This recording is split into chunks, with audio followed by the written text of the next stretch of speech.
Well, I don't know about you, but I'm looking forward to Thursday night. It's a great opportunity for me just as an American to play such a big role in what's going to be part of the selection of our president next time. The Republican candidates, all 10 of them, are going to be coming out here to California, to the Ronald Reagan Presidential Library, a beautiful spot, as Mike Barnacle showed us earlier in the program, for them to have their first big debate. They're going to have it right up against the Air Force One that Ronald Reagan flew as president. It's going to be quite a scenic spot, evocative as hell about the American presidency. And two people to talk about it right now are Steve McMahon, a Democratic consultant, and Ken Blackwell, who was Secretary of State of Ohio for a long time. He's now with the Family Research Council. Ken, you're the big Republican of the two of you guys. Steve's a Democrat. So let's you start here. Is this debate Thursday night going to be about nuances over the war in Iraq, or are we going to see a common front? I think without question the war is going to be the 500-pound canary in the room. And I think that McCain's position on the war is going to be what they calibrate it against or for. And so it's going to be fascinating to me to see how they separate themselves from the president and McCain, or how they embrace the president and McCain's position on the war. Without question, all of them will probably speak to errors in prosecution of the war, but will show their love and support and patriotism for the troops, and will show a united front on this issue. One, that the president needs to get the resources to the troops, and the Democrats need to stop the obstruction. Steve, you're cut at it. Well, I think the Secretary has laid it out pretty well. I think John McCain has gotten himself pretty far out there on the limb, and he's going to be looking for some company tomorrow or on Thursday night, so that perhaps they can come out there with him, because his vulnerability now is, ironically, after being criticized by the Republican right for not supporting the president consistently enough, his vulnerability now is that he's supporting the president a little too much on Iraq when most of the country wants to go in a different direction. I think he'd like to get some of his Republican colleagues on the record in support of Bush's policy. I think they're going to be reluctant to go there because they're reading the same polling data, Chris, that you were sharing with everyone earlier. Chris, well, let me ask you about how did it work out this way? How did Rudy Giuliani get to be Mr. Homeland Defense and John McCain has to be Mr. Baghdad? It looks like Rudy got the best part of the pie here, politically. Well, it all has to deal with legacy and imagery around September the 11th. But I think that what you're going to see is a language shift where we're not going to be talking about the war in Iraq only as backdrop. You're going to hear candidate after candidate talk about the war against the Islamic jihadists or radical Islam, or a transnational network that's fueled by hate for America and our values and principles. Well, how do you think, Ken, that we can reduce that hatred?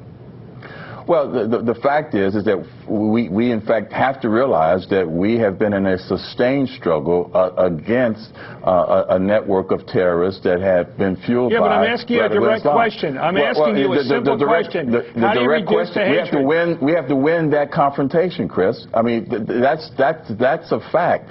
How does winning? Wait a minute. I'm asking a question. We've just gotten polls, a number of polls from the Arab world in the moderate countries like Morocco and Jordan, and another Islamic country, Turkey, where 10–15% of the people at the most have a positive attitude towards us. A good part of the countries hate us. Now that hatred becomes a sea of opportunity for recruitment of terrorists, suicide terrorists, of course. How do we change that reality? If we have that sea of hatred out there, how do we ever win this war? Well, the fact is that we don't accommodate that hatred. We don't succumb to it, Chris. I think as we fight terrorists around the world in terms of that network, we have to win. The fact is that one of the upsides of having concentrated and made, as General Petraeus said, the Al-Qaeda front being Iraq, is that we're now going to see various camps of terrorists turn on themselves. We have to fight the war against radical Islam but Petraeus and win it. Okay, let me go. Petraeus, I'm just going by a guy I respect, obviously, General Petraeus, saying that a lot of these people are coming in from around the Islamic world.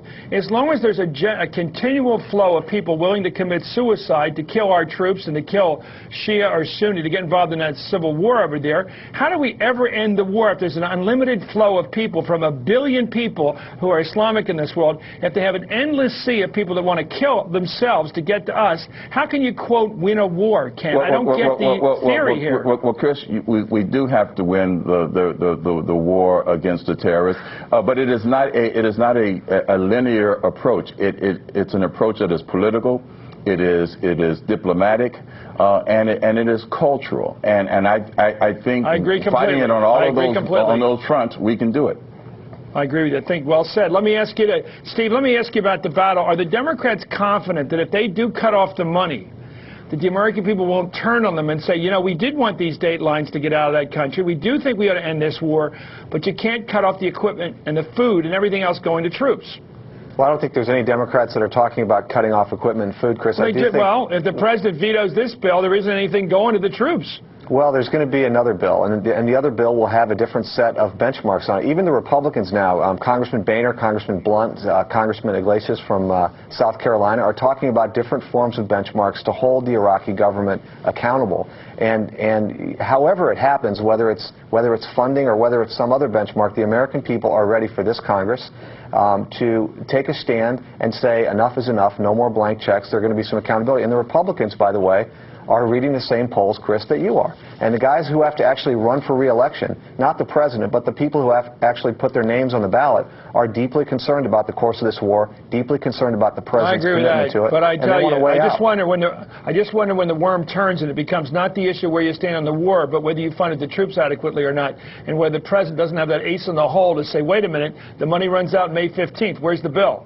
Well, but Chris, there will be a series of benchmarks. You know, the Bush administration was the administration that put forth these benchmarks for the Iraqi government. And now the Congress is just saying, look, we're calling your bluff. You said that the Iraqi government was going to meet certain benchmarks. Let's have them meet those benchmarks. And the Republicans are actually talking about having conditions upon where the troops can be placed within the war zone. So they're all getting to the same place. This president is not going to be able to ignore the Congress, the American people, very much longer. And if he doesn't get the message, the Republicans on the Hill will.